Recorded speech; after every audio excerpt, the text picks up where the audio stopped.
Hello everyone, I'm Andrea or Miss Fackelman to my students, and today I'm going to show you all how to draw a fox in a winter landscape. So let's grab a nice new piece of paper, whatever coloring supplies you want to use, find a nice comfortable place to work, and let's get started.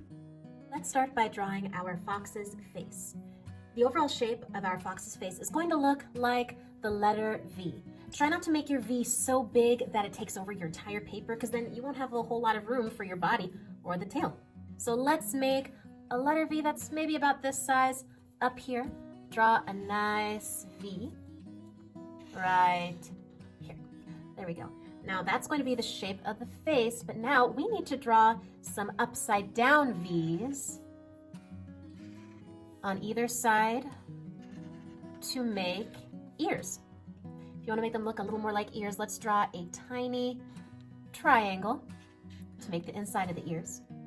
Now let's connect those ears with a line on top, so now we have the top of our fox's head. Next thing we want to do is draw the eyelids. For this picture, our foxes are going to be looking down, or they're going to have their eyes closed. We're going to draw two smiles on either side to make the eyes. Make sure they're about the same size, otherwise it's going to look like your fox has one gigantic eye and then one teeny tiny eye. If you would like to draw lashes, just draw some short straight lines coming out from under the eyelids.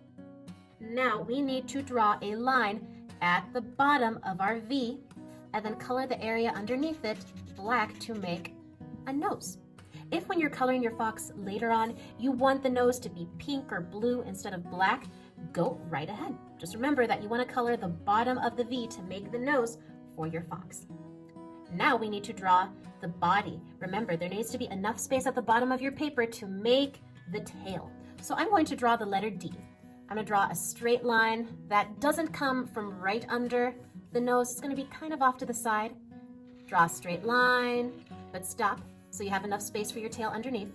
And then I'm going to draw a curved line to make the arch of the back, or the curved arch of the D. It's going to come out, come back over, and then stop. So now we have the body for our fox. Next, I'm going to draw a bunch of ovals, or letter O's, on my fox's back. Now, not all foxes have spots. Maybe you don't want your fox to have white spots, maybe they're black, or maybe there aren't any spots, but you go ahead and make as many as you want. Maybe you can make some bigger spots than what I put. Now we need to draw the tail. Foxes have really beautiful bushy long tails, so what I'm going to do is draw another smile line like these ones up here, only they're not going to be teeny tiny smile lines. They're going to be long. This line is going to come from somewhere over here, not quite on the end of the D right here, but a little farther in. I'm going to draw a line that comes down and then comes up. So it looks like there's a really big smile. But now we're going to draw another curved line to make the top of the tail. It's going to start right here at the bottom point of the D. It's going to jump up and then stop over here at the end of that smile we drew. Now there's something missing for our fox's tail. Foxes normally have all orange tails, but the tip is dipped in white, almost like he was painting with his tail and he used white paint. So to do that, we're going to draw a zigzag line to separate that white point from the rest of the orange tail. So what I'm going to do is draw what looks kind of like a capital M. One M, then two M's, then three, until I am done making that top white point for my tail. Now, I want to add a little bit more texture, or to make it look like my fox's tail has hairs, so it would actually be soft and smooth to touch. To do that, I am going to draw some nice smooth lines that go from the base of the tail, and that's where it attaches to the body, all the way to the end. There's one, another one that comes from the base of the tail all the way up here to that zigzag line. There's two, and then another one, that's three, and then another one, four.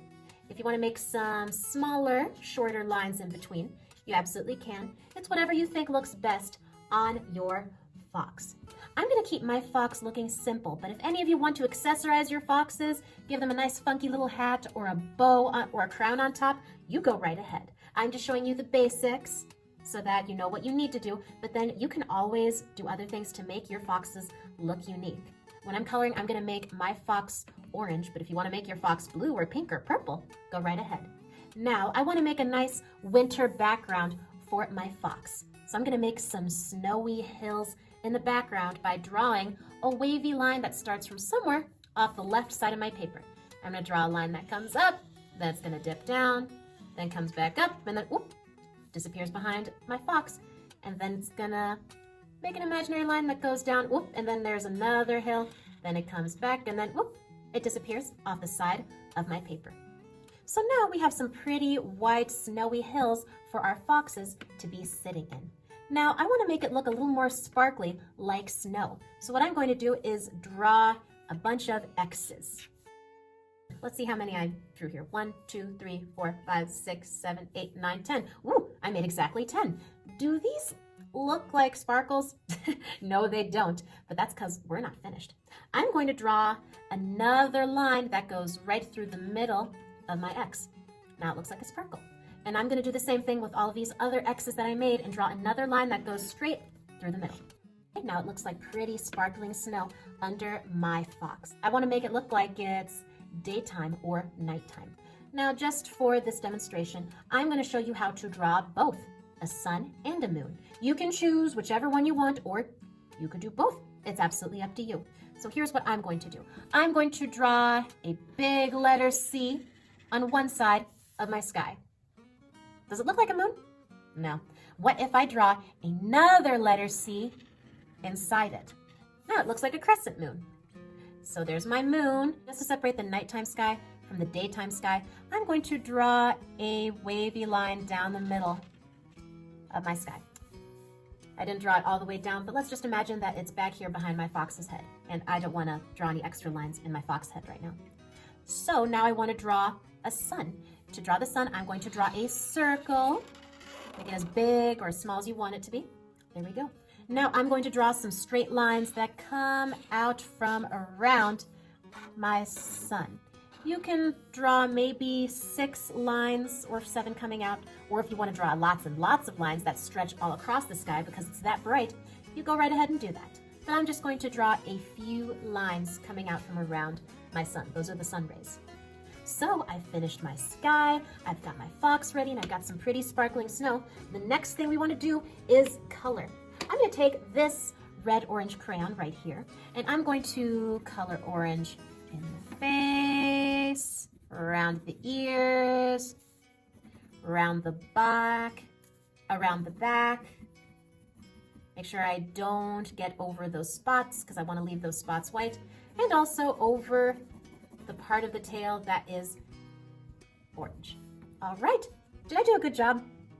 No, I'm sure many of you are shaking your head saying you didn't do that right. That's because we still see a lot of white spaces. I scribbled, so it looks like someone just sprayed orange silly string all over my fox. We want to make it look like a nice beautiful red-orange fox, or whatever color you want to make your fox. So let's start over. I'm going to start on the left side, and I'm going to color up and down, up and down, up and down, slowly moving my crayon to the other side of the face as I go up and down, up and down, up and down, coloring over these areas over and over until I get to the other side. See how much nicer that looks? Instead of looking like it's a bunch of red-orange silly string, it looks like a beautiful wall of red-orange. So I'm going to go up here also, color up and down, up and down, up and down, up and down as I move over to the other side of my fox's face. Make sure you stay inside those lines. You can also color back and forth if that's something you're comfortable with. Whatever style, whatever method makes you most comfortable with coloring your fox, go right ahead and use that, but make sure you fill in every white space or cheese hole inside your picture.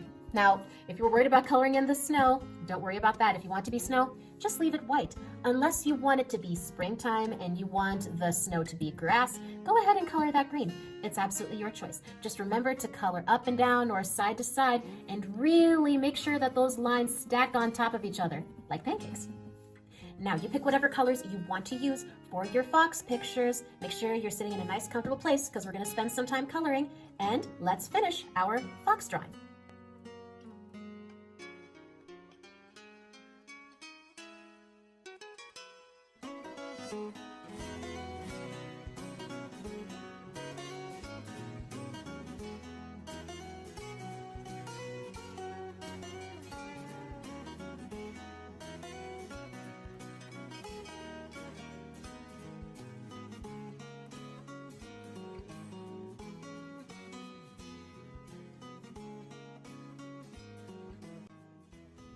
Great job, everybody. If you are new to this channel, please click subscribe below so you can get notified whenever there's a new video on Art with Andrea. If you want to say what you liked about this video or say what you think I should draw next, leave a comment below. And above all else, everybody, stay creative, have a good day, and I'll see you all next time.